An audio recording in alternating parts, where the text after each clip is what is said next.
भैया हम संदीप सुमन अहाँ सबके बीच गीत के माध्यम से एगो लाचार और मजबूर इंसान के दर्द भरल कहानी परोसा जा रहा छी कि जब कोनो इंसान हालात और मजबूरी के मारल रहे छे ने तो ओकरा से आन तान अपनों तक पराया भ जाय छे।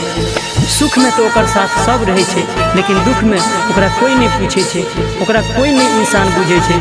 तो आओ ए गीत के माध्यम से सुनल जाओ ई कहानी।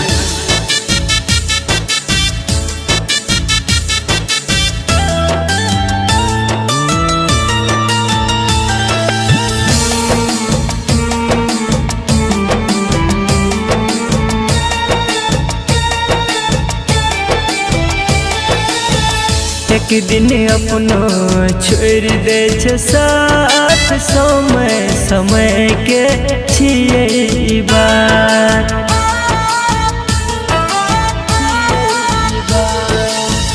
एक दिन अपनो छोड़ दे छे साथ समय के छिए बात।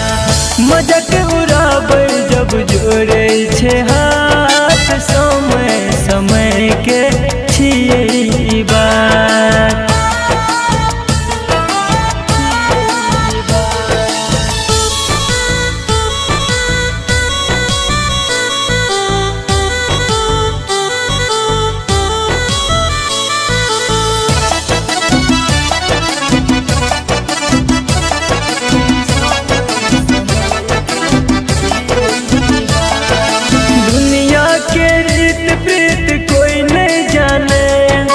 अपना ला कोई नहीं दूसर ला काने।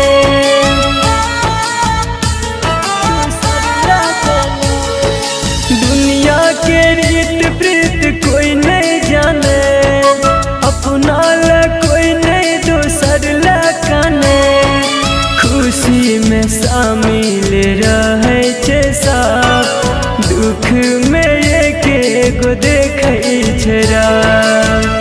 कट जे नयापन क दे छे काट समय के छिए बात। एक दिन अपनो छोड़ दे छे साथ समय के छिए बात।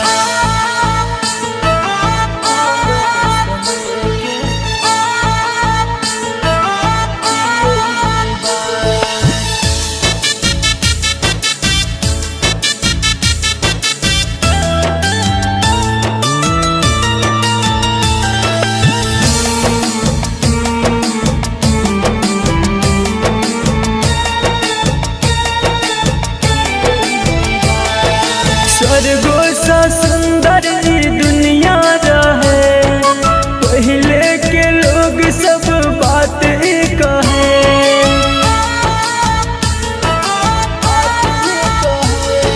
स्वर्गो सा सुंदर ई दुनिया रहे, पहले के लोग सब बात कहे। राइटर बीके संदीप सुमन कहे जिए के निकाल अमन।